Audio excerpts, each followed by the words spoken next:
Haleluya. Haleluya. Tuhan Yesus baik, amin. Kita ada di sini hari ini. Saya sudah lama kepingin datang ke Ambon. Dan hari inilah harinya Tuhan. Dan saya ada di sini. Terima kasih buat saudara-saudara semua yang ada di sini yang sudah berdoa bagi kami. Hari ini saya mau bicara mengenai gereja. Ya, karena kita ini semua gereja Tuhan. Memang namanya GKI, tapi yang sebenarnya kalau dimaksud dengan gereja itu bahasa Amerikanya itu ecclesia. Artinya orang-orang yang dipisahkan dari dunia itu dihimpunkan bersama-sama di dalam satu tempat seperti ini. Kalau tetapi kita karena warga negara Republik Indonesia, kita harus mendaftarkan diri ke Departemen Agama dan nama kita GKI, Gereja Kemenangan Iman Indonesia. Tapi sebenarnya kita ini ya ada lagi warga negara kita yang lain, yaitu warga negara sorga. Ya, dalam kerajaan sorga kita ini merupakan tubuh Kristus lokal untuk Ambon. Ada banyak anggota tubuh Kristus, saudaraku, di seluruh muka bumi ini. Dan kalau dikumpul, namanya tubuh Kristus yang universal sedunia. Dan dari berbagai-bagai zaman, dari mulai Tuhan Yesus abad pertama sampai nanti Tuhan Yesus datang, itu semua adalah satu tubuh Kristus. Jadi bagaimanapun juga, saudaraku, kita mesti mengerti siapa kita ini dalam Tuhan. Amin. Tidak akan selesai malam ini, tapi setidaknya supaya kita lebih bersuka cita di dalam Tuhan. Mengenal siapa kita dalam Tuhan. Amin, saudaraku. Jadi kalau kita, mengapa kita dipanggil dengan nama ecclesia atau dengan gereja atau dengan artinya dipisahkan dari dunia?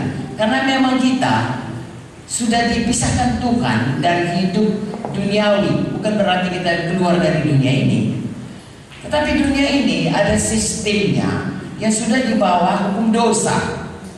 Pada waktu Tuhan menciptakan dunia ini, Dia menciptakannya baik sekali. Kita bisa baca di dalam buku Kejadian. Sampai manusia pertama, yaitu Adam dan Hawa, berdosa lalu berubah. Kita membaca, saudaraku, bagaimana kutuk turun, kutuk dosa itu turun, sehingga manusia kalau tadinya dia hanya menikmati Taman Eden yang sudah disediakan Tuhan begitu baiknya, ya, tetapi kemudian menjadi harus berkeringat, saudaraku, ya, kerja keras, sesuatu yang dialami atau terjadi karena dosa.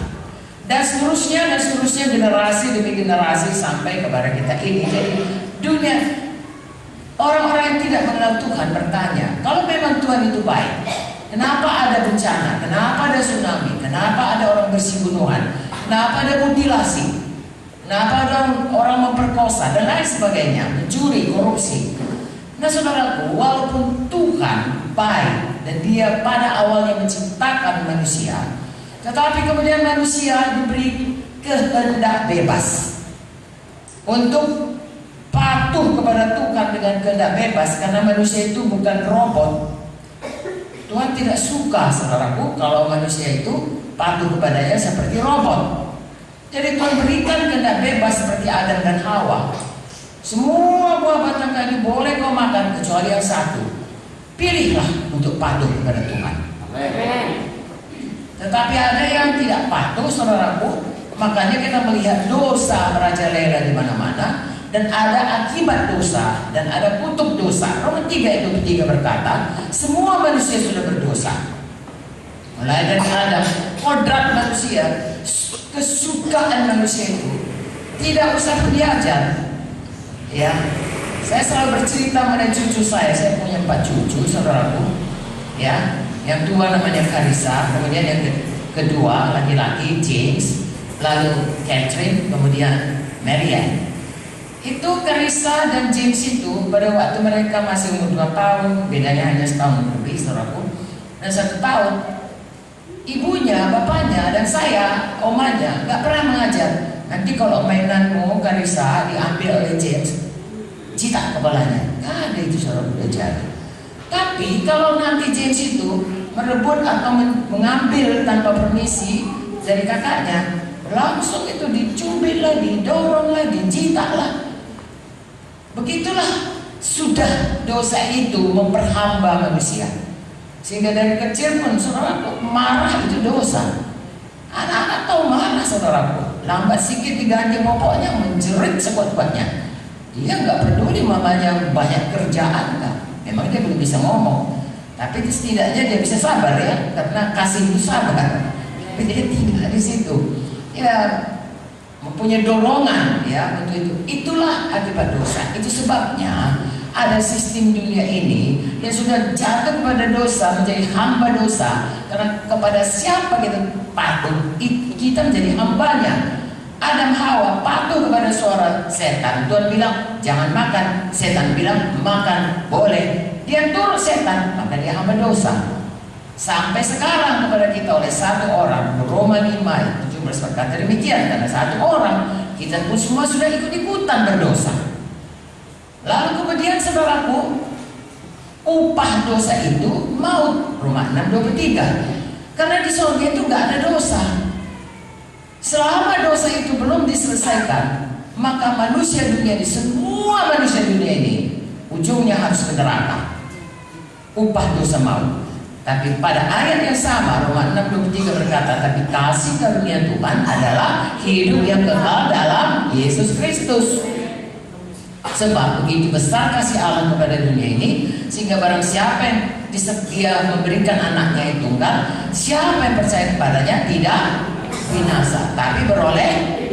Artinya kalau kita percaya kepada Tuhan Yesus, kemudian kita menerima dia sebagai Tuhan dan menerima darahnya, yang sudah percaya darahnya itu tercurah, dia disalibkan, dia disengsarakan gara-gara kita, hanya untuk kita. Dia nggak berdosa, tapi dia mau menggantikan kita, mengangkat dosa, menanggung upah dosa, menanggung hukuman dosa itu, sehingga dia harus mencurahkan darahnya, harus disengsarakan dan harus mati di kayu salib. Ibrani berkata tanpa darah tidak ada pengampunan dosa. Buktinya saudaraku, waktu Paskah pertama, pada Paskah pertama kita melihat semua orang Israel disuruh taruh darah di kosen pintunya. Kalau tidak ada darah, akan ada kematian anak sulung di situ.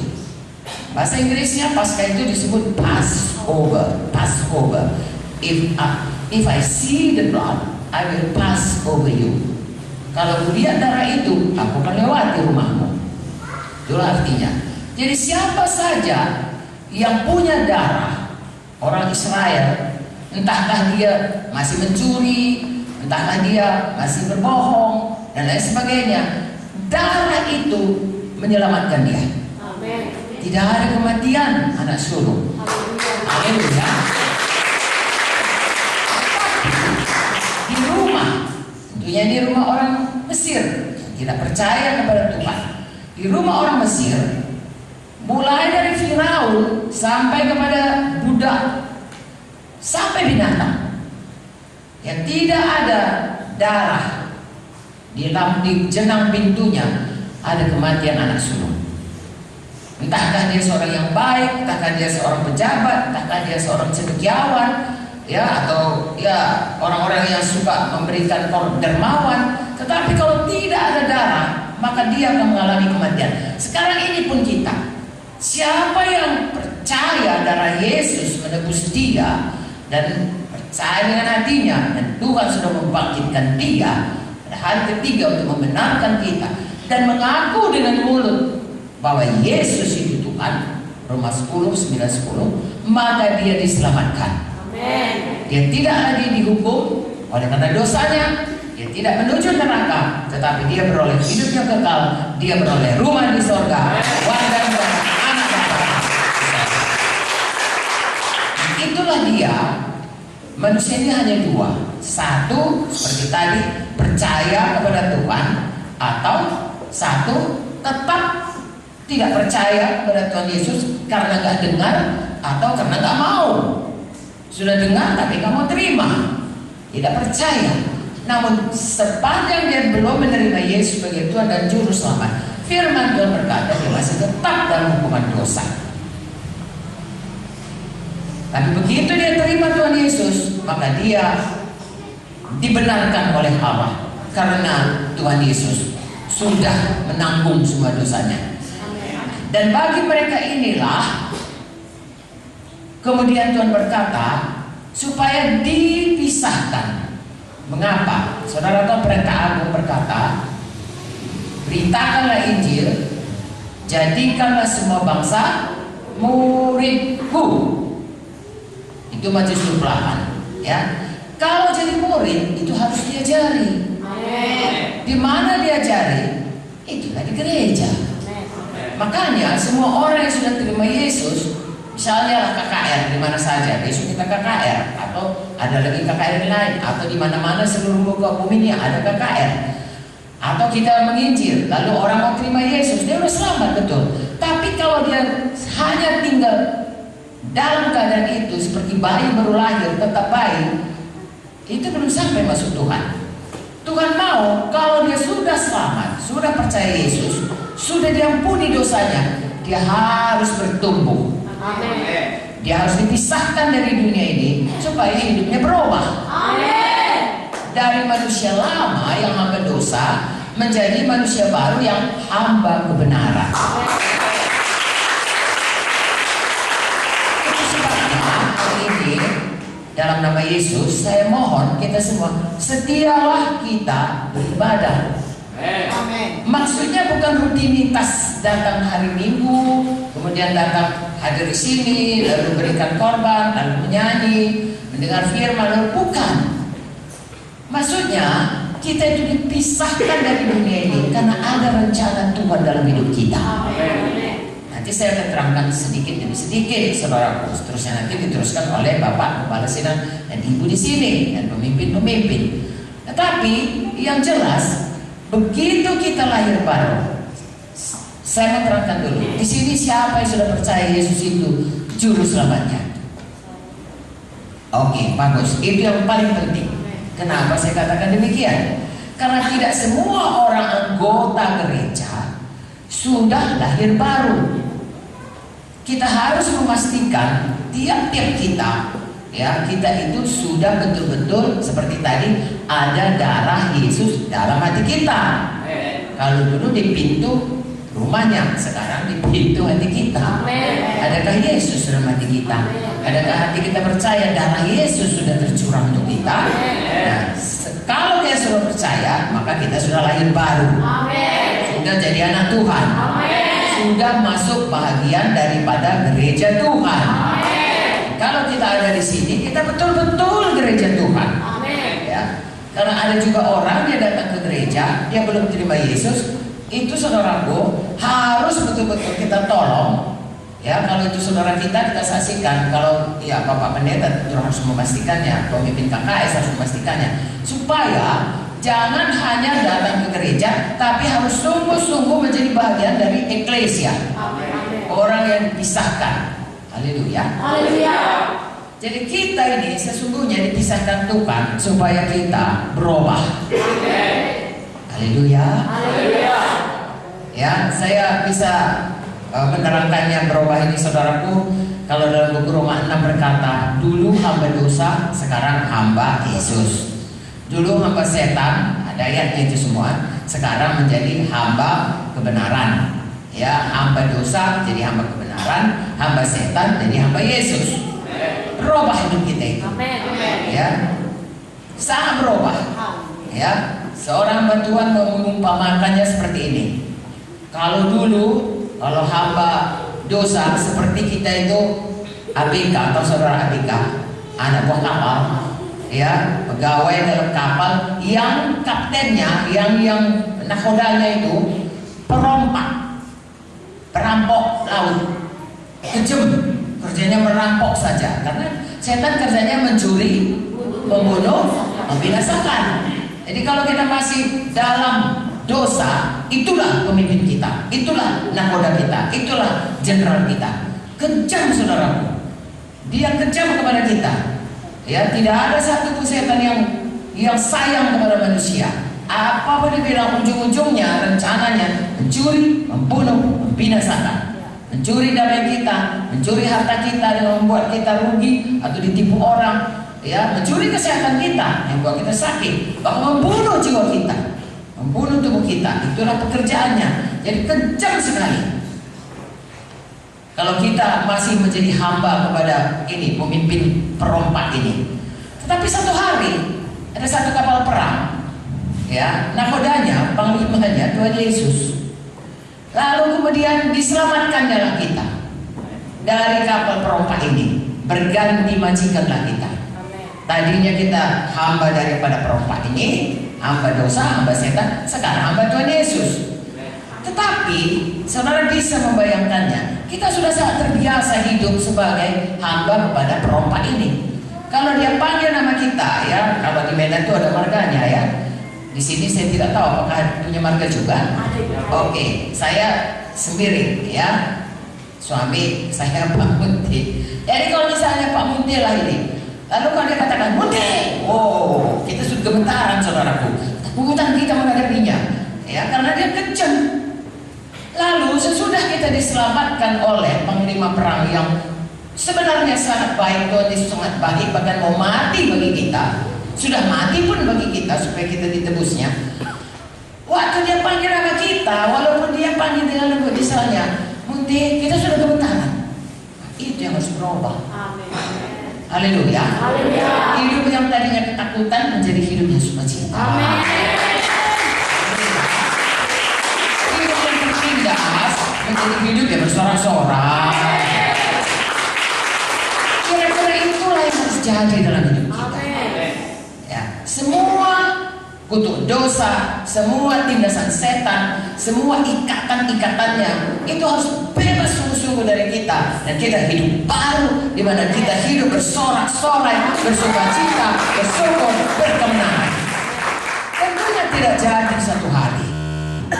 Itu sebabnya Tuhan bilang, Tuhan katakan, jadikan murid, eklesia, mari kita datang dengan setia selalu di gereja, diajari daripada firman Tuhan, sehingga berubah pola pikir kita, berubah hati kita, berubah hidup kita, berubah nasib kita.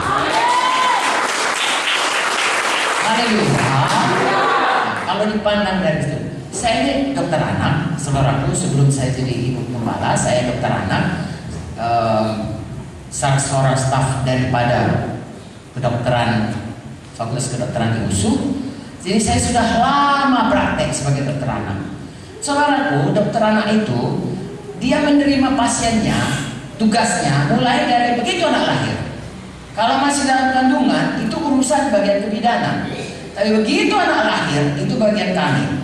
Entahkah anaknya lahir prematur, atau anaknya lahir cukup umur, anaknya sakit, atau anaknya sehat, itu tanggung jawab kami. Untuk membuat supaya pertama anak itu supaya jangan mati. Sebab banyak juga anak cepat mati.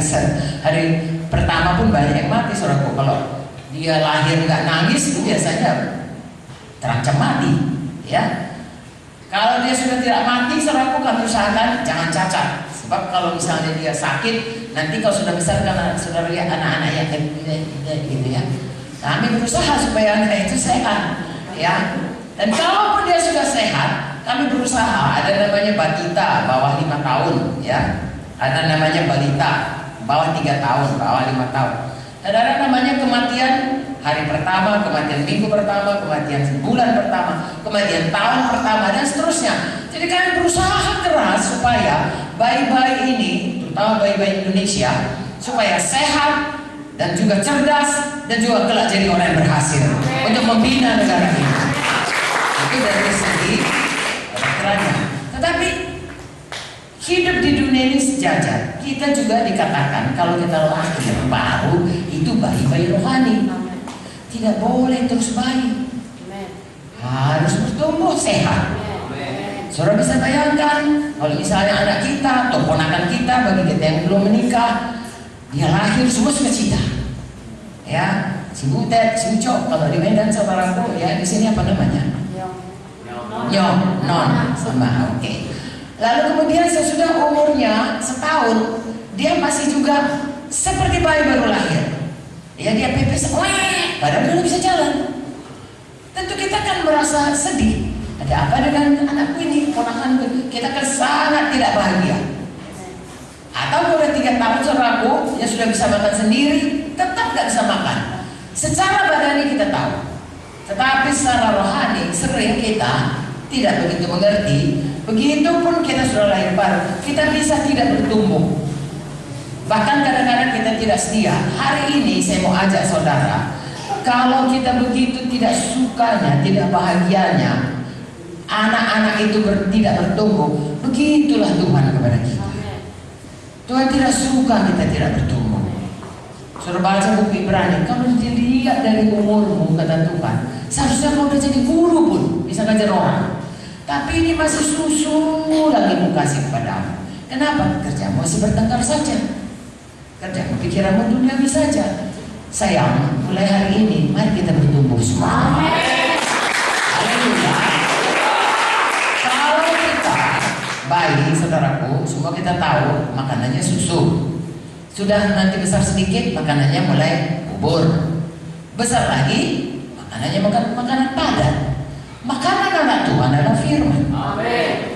Ya, mulai dia contohnya, mulai dia selamat kalau dia sakit. Saya dulu begitu, didoakan. Dia nggak tahu firman, pokoknya Bapak pendeta saya sakit, ya didoakan. Lalu sudah 6 bulan sakit lagi, didoakan. Udah setahun didoakan. Jangan, ulang-ulang boleh. Lalu belajar firman. Bisa berdoa sendiri. Belajar lagi firman, bisa mendoakan orang lain. Haleluya. Sehingga kita melihat dari bayi rohani menjadi anak-anak rohani, dewasa rohani, lalu kemudian bisa bukan memperanakkan dalam arti kata badani, bisa menyelamatkan orang lain lagi, memuridkan orang lain lagi, sehingga kita melihat kerajaan surga itu bertambah secara kuantitas, bertambah secara kualitas, semua bertambah dewasa dan semua bertambah banyak. Haleluya. Mengapa demikian? Karena pada mulanya pun Tuhan menciptakan manusia ini, itulah rencananya. Kalau kita baca, mari kita buka Alkitab kita, Kejadian 1, saudaraku. Kejadian 1 ayat 26, 27, 28. Berfirmanlah Allah, sudah dapat? Ada, oke. Baik, saya bacakan ya, saudara simak. Berfirmanlah Allah, ayat 26, baiklah kita menjadikan manusia menurut gambar dan rupa kita, supaya mereka berkuasa atas ikan-ikan di laut, burung-burung di udara, dan atas ternak, dan atas seluruh bumi, dan atas segala binatang yang melata yang merayap di bumi. Oke. Haleluya. Ya. Maka Allah menciptakan manusia itu menurut gambarnya, menurut gambar Allah diciptakannya dia, laki-laki dan perempuan diciptakannya mereka. Ayat 28. Allah memberkati mereka, lalu Allah berfirman pada mereka, beranak cuculah, bertambah banyak, penuhilah bumi, taklukkanlah itu, berkuasalah atas ikan-ikan di laut dan burung-burung di udara dan atas segala binatang yang merayap di bumi. Kalau kita perhatikan ini, paling tidak 3 perkara yang harus kita perhatikan. Pertama, kita diciptakan segambar dengan Tuhan. Kedua, kita diciptakan supaya bertambah-tambah banyak. Ketiga, kita diciptakan untuk berkuasa. Itu semua hilang pada waktu manusia berdosa. Jadi Tuhan mau memulihkan itu kembali, sehingga kita kembali pada gambaran Tuhan tadi. Kalau kita mau dewasa, tentunya kita itu mesti bertambah-tambah menjadi seperti Yesus. Amin. Jadi saya dan saudara, begitu kita lahir baru, kita harus bertambah hari, bertambah-tambah menjadi seperti Yesus. Inilah memang rencana Tuhan menciptakan saya dan saudara, semua manusia ini, supaya kita segambar dengan Dia.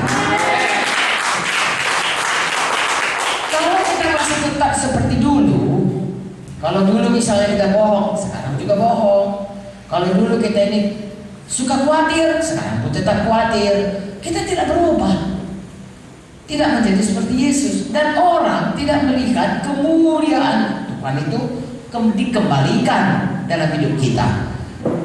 Roma 3:23 berkata, semua manusia sudah berdosa dan kehilangan kemuliaan Allah. Tuhan mau memulihkan itu kembali dengan mengubahkan kita hari lepas hari. Haleluya. Bagaimana mengubahkannya? Dengan firman. Amin. Ya. Kalau orang dunia berkata, ya, ibu-ibu, istri-istri berkata, saya cemburu padamu suamiku karena saya mengasihimu. Betul?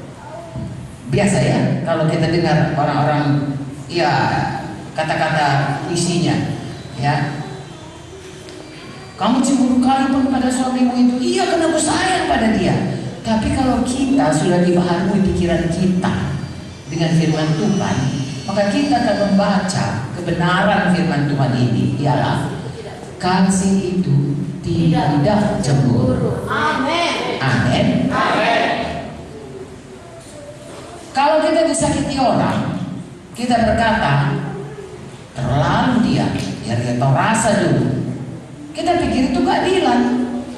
Padahal Tuhan berkata, ampunilah orang yang menganiaya kita. Amin. Bahkan berkati musuh kita. Amin. Jadi harus diubah cara berpikir itu. Amin. Karena itu semua cara berpikir Tuhan Yesus. Tuhan Yesus, saudaraku, sudah pun dia disalib, sudah pun dia tergantung, sudah pun menderita. Apa katanya? Ya Bapa, ampunilah mereka. Mereka tidak tahu apa mereka buat. Menurut saya tahunya mereka apa mereka buat. Mereka siksa Tuhan Yesus. Tapi begitulah pemurahnya Tuhan itu. Begitulah Tuhan suka mengampuni. Itu salah satu contoh kita itu suka mengampuni. Kalau kita mau berdoa, di manakah itu kita dapat? Itulah yang diberikan kepada kita, diajarkan oleh pemimpin-pemimpin kita di gereja. Amin. Hanya dalam gereja ada training, ada kebaktian, ada KKS. Itu semuanya adalah untuk mendewasakan kita. Amin. Haleluya. Kalau saya tanya saudara, manakah kita lebih berbahagia? Anak-anak atau bertambah dewasa? Puji Tuhan. Tahu saudara, anak-anak itu dia rentan terhadap serangan musuh. Harus dilindungi selalu. Jadi orang dewasa dia bisa berdiri teguh, bahkan dia bisa melawan setan dan bisa mengalahkan. Mari semua kita bertumbuh menjadi dewasa. Amin. Mari jadi murid Tuhan sungguh-sungguh. Kalau jadi murid itu harus sekolahnya teratur. Coba kalau kita di sini ada SMA lah, SMA, ada SMA Negeri 1 misalnya. Di mana anak sekolah? SMA Negeri 1. Oh, kalau gitu dia masuknya masuk pagi atau masuk sore. Dia suka hati kapan dia mau datang, dia di situ sekolah. Wow, kapan tuh takkan tamat dia. Ya, kalau dia mau tamat, apalagi kalau dia mau sambung lagi ke fakultas, dia harus tetap rajin setia tiap hari sekolah, tiap hari belajar sungguh-sungguh, tiap hari lulus ujian. Kapan diuji, dia mesti dapat konten baik. Barulah dia bisa tambah hari, tambah naik, tambah tinggi, tambah jadi murid kepada pendidikan yang lebih tinggi. Begitu juga dalam Tuhan ini. Amin. Saudara, setialah kebaktian, setialah belajar firman, baik di rumah, baik di gereja. Setialah menjadi pelaku firman. Dan itu tidak berlaku hanya untuk saudara, untuk Pak Pendeta juga, untuk saya juga. Udah sedua ini pun harus terus belajar, saudara. Haleluya. Saya harus banyak belajar sampai sekarang. Saya lagi yang paling perlu belajar. Amin. Kadang-kadang orang berpikir kalau dia udah tinggi sekolahnya nggak belajar. Tidak. Saya kalau mengajar di USU untuk satu mata pelajaran saya dibayar 8 jam kerja, 8 jam belajar. Karena untuk mengajarkan satu kuliah itu kita harus belajar 8 jam mempersiapkannya. Jadi kita tidak dibayar untuk 1 jam kuliah, kita dibayar untuk 8 jam. Berarti kalau dunia ini pun, ilmu dunia ini akan lenyap semuanya. Toh orang harus habis-habisan, saudaraku, memperjuangkannya. Apalagi untuk hidup kekal. Mari kita bersungguh-sungguh. Haleluya.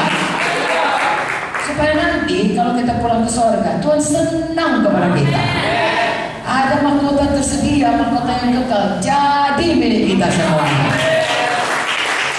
Berapa besar pun saudaraku di dunia ini, kalau hanya berharap pada dunia ini, 1 Korintus 15 saudaraku, ayat 11 berkata, kalau hanya pada dunia ini saja kita berharap, kita orang paling malang.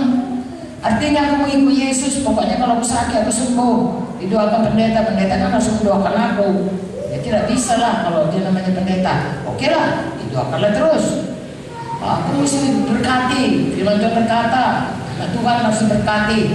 Aku kasih persepuluhanku, aku kasih korbanku, aku harus berkati. Oke lah, ya aku sehat, aku sembuh, aku harus berhasil, maka oke lah.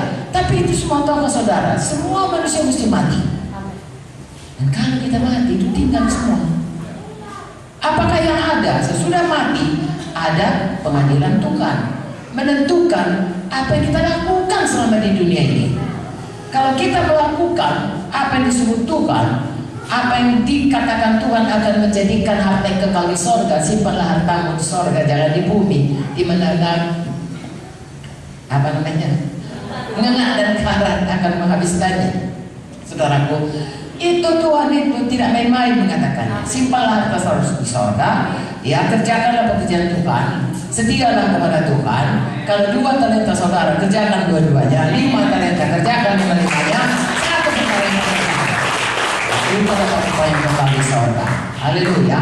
Kalau saudara kerjakan itu, Matius 6:33 berkata, sekaliannya pun ditambahkan Tuhan. Haleluya. Jadi saya dan saudara dalam hal ini harus bertumbuh hari lepas hari, harus berubah hari lepas hari, sampai menuju seperti Yesus. Sampai kapanpun tidak pernah sempurna, tetapi dalam perjalanan hidup kita nyata sekali kita itu suka berubah, mau berubah, berusaha berubah, dan jelas mau. Amin saudaraku. Itu satu, ya. Kenapa kita, saudaraku, dipanggil masuk dalam gereja supaya berubah. Yang kedua tadi, saudaraku, kita ini semuanya harus beranak, ya. Beranak itu secara badani kita tentu diberikan Tuhan kemampuan untuk punya keturunan. Tapi tahukah saudara, kalaupun kita punya keturunan, katakanlah anak kita 5, 6 atau berapa saja, kalau dia tidak mengikuti Yesus, kita akan berpisah dengan dia. Di dunia ini saja dia anak kita. Kalau nanti kita sudah sampai kepada kehidupan kekal, meninggalkan dunia ini, kalau dia tidak selamat, dia akan ke neraka. Saudara kalau selamat, saudara ke surga, selamanya kita berpisah. Itu sebabnya yang paling penting bagi kita, marilah kita punya anak rohani, anak badani kita, anak kandung kita. Ajari, saksikan, doakan, berikan kepada dia firman Tuhan sampai dia betul-betul lahir baru, sampai rencana Tuhan genap baginya. Lalu kita bisa memenuhi apa kata Tuhan ini, beranak pinak. Tetapi sekiranya pun kita belum menikah, atau kalau sudah mereka belum punya anak, saudara, tidak, ini rencana Tuhan mengatakan beranak cuculah itu bisa digenapi dalam hidup kita. Bagaimana caranya? Yaitu dengan menyelamatkan orang-orang, membawa dia kepada Tuhan Yesus, dia menjadi anak rohani saudara. Nanti di sorga dia kesambut saudara, dan berkata terima kasih sudah memberitakan Injil. Saya sampai di surga ini oleh karena Bapa. Terima kasih, dia akan bersyukur dan akan menjadi saudara akan menjadi orang tua rohaninya dan kekal selama-lamanya. Makin banyak kita selamatkan atau saksikan Injil Tuhan, makin banyak anak rohani kita. Haleluya. Tidak nampak dengan mata saudaraku, hal seperti itu. Orang kan berkata bukan anak kita, tapi di mata sorga, di mata Tuhan itu anak-anak rohani kita. Haleluya. Tapi sekarang harus menginjil, dan sesudah menginjil harus memuridkan. Kenapa memuridkan? Seperti saya katakan tadi, kalau saya pun saudaraku orang ya dokter anak, tidak usah dokter anak lah, kita saja pun tidak mau anak-anak kita tetap bayi.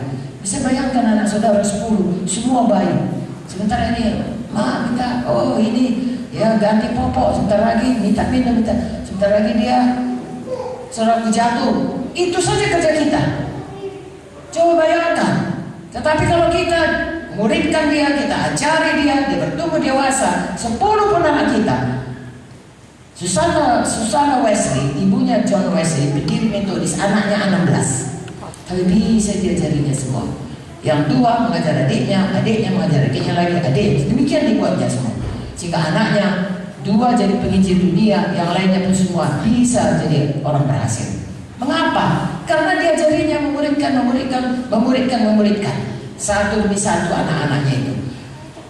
Kalau anak itu semua saudaraku jadi baik, dan kalau badannya besar jadi preman, susah kita. Gereja pun saudaraku kalau baik semua, Pak Pendeta ini susah. Tapi kalau saudara bertumbuh semuanya baik, oh bersama-sama dan menangkan seluruh makhluk ini.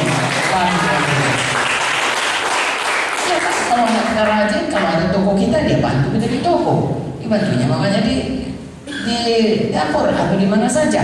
Kalau ada pengusaha kita yang lain bisa ditolongnya.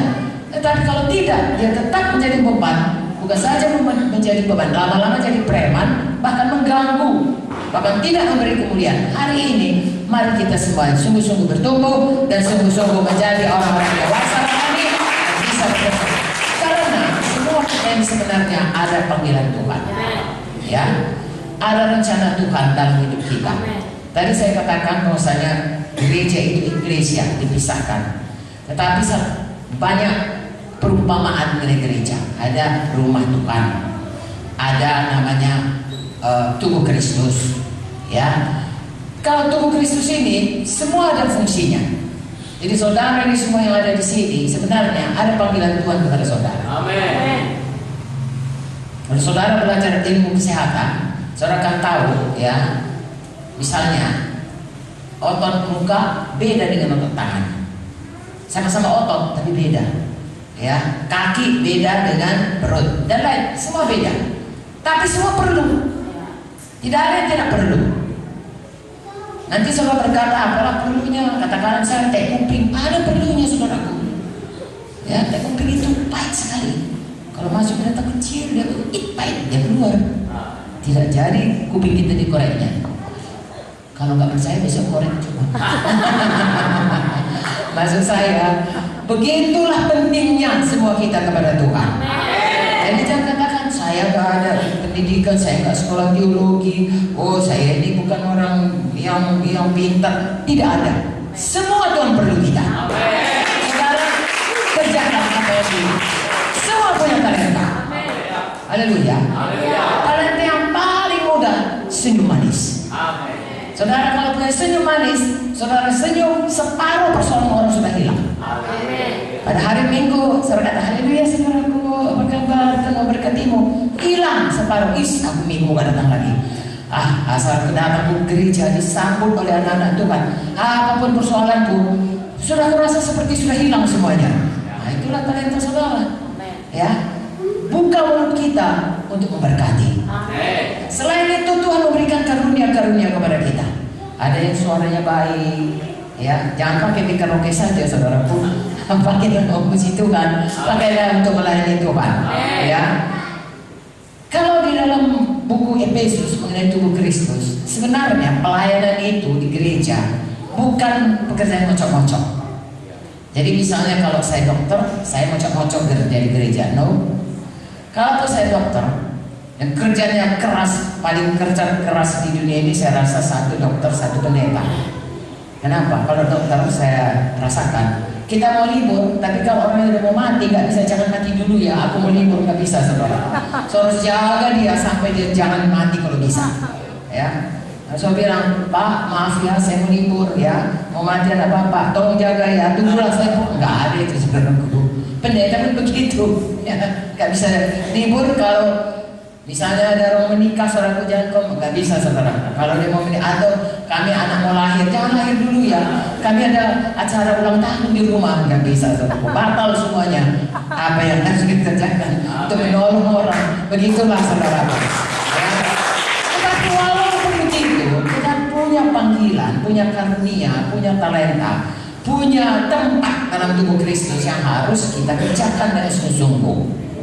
Sebenarnya saya saudaraku, saya suka jadi dokter anak.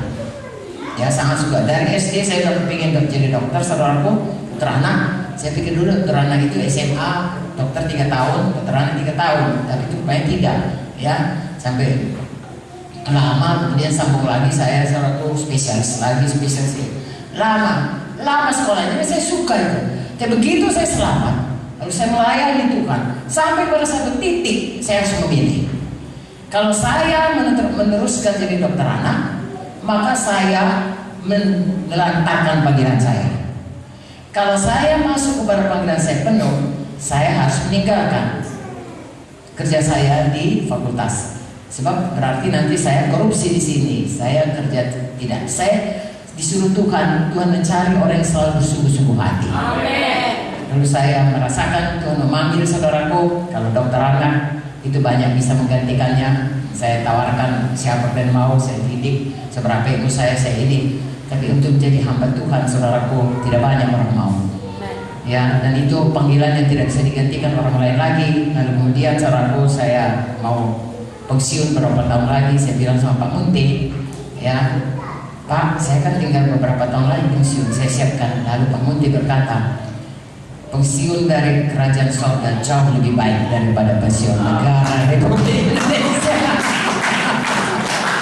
Saya beriman, percaya, dan saya tinggalkan semua saudara. Orang bilang saya gila, ya, karena di seluruh USU itu di rumah sakit, namanya rumah sakit Tirnadi kalau waktu itu, ya, saudara, tidak ada dokter Kristen. Kami hanya 2, saya dan adik ipar saya, adik Pak Munti. Ya, jadi waktu saya minta berhenti, orang Kristen yang marah. Saudara, dia bilang, kau tidak banyak orang Kristen kau keluar. Saya bilang, kalian bisa gantikan aku, tapi aku harus dilihat Tuhan. Lalu orang yang Muslimnya berkata, sok kali, macam hebat kali lah jadi pendeta itu. Saya memang hebat, saya gila Yesus. Dan saudaraku, dan saya tidak pernah menyesal karena itu panggilan Tuhan. Dan saya bersyukur saudaraku, kalau saya tidak menyambutnya, saya sudah di mana-mana sekarang ini. Ya, karena ya kawan-kawan saya hampir semuanya sudah meninggal. Satu tinggal saudaraku dengan segala macam keluhan. Ada yang sudah tidak jalan, tidak bisa jalan, ada yang operasi dan lain sebagainya. Dan saya masih sampai di Ambon pada hari ini. Begitulah kurang-kurangnya. Jadi saya rasa, saudara, marilah ikuti apa panggilan Tuhan. Kalau Tuhan sudah bicara kepada saudara, sambutlah itu sungguh-sungguh. Ada rencana Tuhan dalam. Kalau misalnya saudara tangan, lalu saudara tidak mau jadi tangan, maka tubuh Kristus itu puntung tangannya. Atau saudara sudah jadi pelayanan, lalu saudara tinggalkan itu, maka saudara buntungilah itu tubuh Kristus. Jangan saudara. Tempat yang sudah Tuhan taruh, karunia yang sudah Tuhan taruh, kelengkapan ya yang sudah Tuhan taruh, itu semuanya saudara harus jalankanlah dengan segenap hati saudara. Itu kehormatan sungguh-sungguh untuk bisa melayani Tuhan. Haleluya. Saya lihat ada satu orang jiwa di Medan itu, dia punya karunia menginjil luar biasa. Kita ini semua bisa menginjil, tapi tidak semua orang punya karunia yang sama. Dia kalau menginjil saudaraku, dia selalu aja ada, saya bilang, minggu bukanya orang sudah datang ke gereja. Dan dia bersaksi 1 tahun 365 hari dia memenangkan lebih dari 300 jiwa 1 tahun. Nah itu karunianya. Kita tidak punya karunia seperti itu, nggak apa-apa. Walaupun 1 bulan dapat 1, no problem. Tapi kerjakan. Haleluya. Kalau saudara punya talenta saudara membuat supaya ruangan ini bersih rapi, kerjakan. Kalau saudara tidak kerjakan, tidak ada yang lain, hanya saudara sebenarnya disuruh Tuhan. Maka saudaraku, kami di sini asal masuk kami bersih karena aku cuma hacim. Besoknya sudah bilang. Tapi kalau sudah kerjakan, nggak ada orang menghargai saudara, tapi Tuhan tahu, surga tahu apa yang saudara lakukan. Mungkin orang lain bisa mengerjakannya, tapi kalau bukan itu karunianya, tidak sebaik kalau saudara kerjakan. Berilah yang terbaik selalu kepada Tuhan. Saudara berdoa untuk itu. Saudara akan mulai melayani. Pada waktu saudara melayani, saudara akan lihat bagaimana Tuhan melengkapi saudara masing-masing, dan sehingga tubuh Kristus ini menjadi satu tubuh Kristus yang memancarkan kemuliaan Tuhan. Amin saudara. Bersehati satu dengan yang lain dan setia satu dengan yang lain. Tetap tinggal, jangan pernah tinggalkan gereja Tuhan. Tidak ada yang kebetulan. Ya, saya ini marga saya, guru saya sendiri. Ya, saya tidak memilih. Waktu saya dikandung, Saya katakan misalnya lah, saya mau lahir di keluarga sendiri, enggak, saudara. Tuhan yang menetapkan saya lahir di keluarga sendiri. Amin. Ada banyak keluarga di kota Medan, tapi Tuhan taruh saya di rahim ibu sendiri. Begitu juga yang lain, anak-anak saya, bukan dia menetapkan jadi anak kami, saudara. Tuhan menetapkan sehingga jadi berumunti semuanya. Jadi kalau Tuhan sudah menetapkan kita satu tempat, saudara, hargakanlah itu. Tentunya ada banyak perjuangan, tapi semua perjuangan itu, firman Tuhan berkata, semua dibuat Tuhan menjadi kebaikan kepada kita. Jangan bersungguh-sungguh, jangan patah hati, jangan menyerah. Temukan kebaikan itu. Karena Tuhan tidak pernah bohong. Apapun yang jadi dalam hidup kita. Haleluya. Kalau kita rasakan itu adalah aniaya, Tuhan berkata, kalau kita mengikut Tuhan, kita akan mengalami aniaya. Tapi itu akan menambahkan ketekunan, kedewasaan rohani kita, dan upah yang kekal di surga. Jadi saudara, sekali lagi, saudara sungguh-sungguh saudara bertumbuh, dan kemudian apapun pelayanan saudara, tempat saudara, karunia saudara, kerjakan dengan segenap hati. Saya sangat suka ayat yang mengatakan 2 Tawarin 16 ayat 9a. Ya, apakah itu Tuhan memata, Tuhan mencari di seluruh muka bumi ini untuk orang yang bersungguh-sungguh hati terhadap Dia, untuk mencurahkan kuasanya kepada orang lain. Haleluya. Mari kita bersungguh-sungguh hati semua saudara DKI Ambon ini. Lalu nanti saudaraku, ada berapa penduduk kota Ambon ini? 0,5 juta, 1 juta. Mata Tuhan menilik seluruh kota Ambon. Dan dari situ dia lihat siapa bersungguh-sungguh hati dan mencurahkan kuasanya kepada orang itu. Dan akan lihat bedanya orang bersungguh-sungguh hati dan tidak bersungguh-sungguh hati. Membaca buku Maliaki mengatakan demikian. Sehingga kadang-kadang kita heran, ya, orang heran, kita pun heran. Kenapa saudaraku?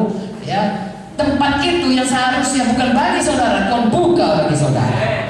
Kenapa? Karena Tuhan mencurahkan kuasanya. Seharusnya saudara mengalami ini, ternyata saudara tidak mengalami hal yang tidak baik. Tuhan melepaskan saudara dari hal itu.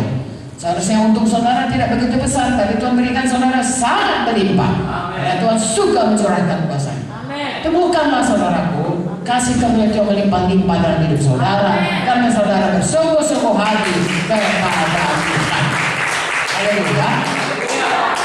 Yang terakhir saudaraku, saya minta tadi dikatakan sini, ya, beranak cucu itu, yaitu beranak cucu rohani, mari jangan pernah berhenti memberitakan Injil. Kalau kita perjamuan kudus 1 Korintus 3 pada dikatakan diberitakan kematian Tuhan itu sampai Dia datang kembali. Artinya saya dan saudara harus memberitakan Injil. Pada waktu kita menerima perjamuan kudus, kita mengerti Yesus mati bagi kita, dan kita harus memberitakannya sampai Dia datang. Tidak sulit memberitakan Injil, saudaraku.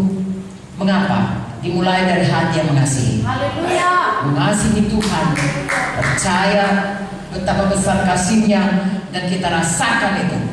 Ya, saya selamat saudaraku. Pada waktu saya diajak kawan saya KKR kebaktian Paskah, waktu itu Yesus, saudaraku, kor menyanyikan dan firman Tuhan, semua sudah kuserahkan bagiku. Apa yang kuserahkan bagiku? Paskah kita bicara mengenai kematian Tuhan. Semua sudah kutanggungkan bagiku. Dan saya tahu betul bagaimana sengsara Tuhan. Tadinya itu hanya cerita, tapi pada hari itu saya rasakan betapa Dia sangat mengasihi saya, sehingga Dia menanggungkan semua sengsara itu. Apa yang kutanggungkan bagiku? Semua sudah kuberikan, sudah kuserahkan, sudah kutanggungkan. Apa yang kau berikan bagiku? Apa yang kau serahkan bagiku? Apa yang kau tanggungkan? Saya menangis, saya katakan, Yesus Tuhan, seluruh hidupku Tuhan, Tuhan, Engkau juru selamat. Berseru saudaraku, tidak keluar berseru, tapi hati saya menjerit kepada Tuhan, air mata saya bercucuran. Saya rasakan satu beban dosa selama ini yang menggantoli diri saya lenyap selama-lamanya, dan damai sejahtera Tuhan sangat menolong saya. Sejak itu, saudara, seperti kata Paulus, akan penglihatan yang aku terima itu aku tidak pernah tidak setia. Saya juga tidak pernah selalu dibuat Roh Kudus. Saya ingat betul bagaimana Tuhan menyelamatkan saya. Saudaraku, bukan cuma saya, kita semua oleh kasih Tuhan sudah diselamatkan. Perjamuan kudus mengingatkan kita selalu. Mari kita beritakan, mari kita serahkan hidup kita untuk memberitakan Yesus itu Tuhan. Jangan pernah mau berhenti. Nanti Vicky dan Joyce akan menyampaikan kepada saudara lebih lanjut bagaimana bertumbuh dalam Tuhan dan bagaimana jangan berhenti untuk memberitakan Injil. Karena itulah kehendak Tuhan. Tadi kita sudah baca bahwa Tuhan menciptakan manusia, Dia mau kita bertambah banyak. Biarlah banyak anak rohani kita dengan penginjilan yang tidak henti-hentinya, saudaraku. Haleluya. Biarlah kita berubah menjadi seperti Yesus dan dewasa. Amin. Dan biarlah kita dikembalikan Tuhan kuasa kepada kita. Kalau kita bersungguh-sungguh hati, Tuhan mencurahkan kuasanya kepada kita dan hidup kita lebih daripada orang yang benar. Haleluya. Kita akan lihat saudara kemuliaan Tuhan dipancarkan dalam kehidupan kita pribadi juga dalam gereja Tuhan. Dan dengan itulah saudaraku, kota Ambon melihat Tuhan Yesus, melihat kemuliaan Tuhan dalam hidup kita, dalam hidup kita, di dalam keluarga kita, dalam sekolah kita, dalam pergaulan kita, di dalam bisnis kita. Lalu Tuhan pada waktu Dia ditinggikan dalam hidup kita, maka Dia akan menarik orang datang kepada Dia. Itulah kesaksian kehidupan saudaraku yang berikan Tuhan. Ya, pada waktu Tuhan berkata, penuhkan dengan Roh Kudus. Memang kita bahasa roh, memang kita menginjil dengan urapan, tapi juga hidup yang diubahkan. Dan kesaksian itu lengkap kepada jiwa-jiwa, sehingga mereka tidak bisa lagi berdalih hanya karena mereka memang mengeraskan hati, tapi dari pihak kita kasih Tuhan mengalir. Haleluya. Adakah saudara bisa menangkap apa yang Ibu sampaikan? Ya, bertumbuhlah semuanya, berubahlah semuanya, makin hari makin menjadi seperti Yesus. Terimalah pengajaran untuk bisa bertumbuh. Amin. Kemudian bertambah-tambah, melebar, saudaraku, beranak cucu, menginjillah selalu setiap hari. Amin. Hiduplah bersungguh-sungguh hati terhadap Tuhan, penuh selalu Roh Kudus, maka kita akan lihat kuasa Tuhan jadi dalam hidup kita.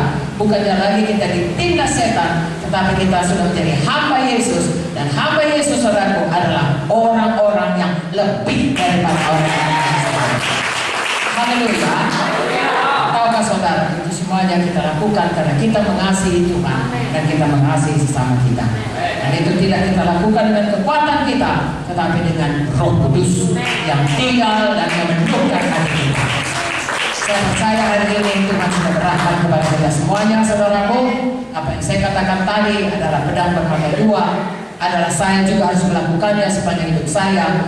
Saudara juga harus melakukannya sepanjang hidup saudara, karena itu adalah kebenaran firman. Siapakah saudara yang percaya hari ini? Saya tanya, bahwasanya Tuhan mau supaya kita berubah menjadi seperti Yesus. Subhanallah, saudara, puji Tuhan. Siapa saudara yang mau supaya saudara punya banyak anak rohani? Puji Tuhan. Siapa saudara mau supaya hidup saudara berkuasa di bumi ini, tidak lagi ditindas setan, tetapi saudara mengusir setan dan menerima kuasa Tuhan? Jangan turunkan tangan saudara. Saya mau berdoa bagi saudara. Angkat tangan saudara, ikut saya. Tuhan Yesus, saya percaya kalau juru selamatku yang mengubahkan hidupku, jika setiap hari saya semakin menjadi seperti Yesus. Saya juga berjanji Tuhan, menyerahkan hidup saya untuk memberitakan Injil-Mu, supaya banyak anak rohani saya memenuhi bumi ini. Saya juga mengikut Engkau Tuhan, dengan sungguh-sungguh menerima kuasa-Mu, sehingga hidup saya tidak lagi dibawa kuasa setan, tetapi berkuasa memerintah maka mengusir setan. Hidup saya menjadi kemuliaan bagi nama Tuhan. Dijadikanlah kepada saya di dalam nama Yesus. Siapa yang percaya katakan amin. 3 kali katakan amin. Amin, amin, amin. Dijadikanlah kepada saya. Haleluya. Tuhan Yesus memberkati. Saya sangat bersukacita. Saudara semuanya sangat atentif, sangat memperhatikan. Tidak ada firman Tuhan ini yang lenyap, tapi selalu bekerja menjadikan buah kepada saudara yang menjadi berkat. Haleluya. Saya minta Joyce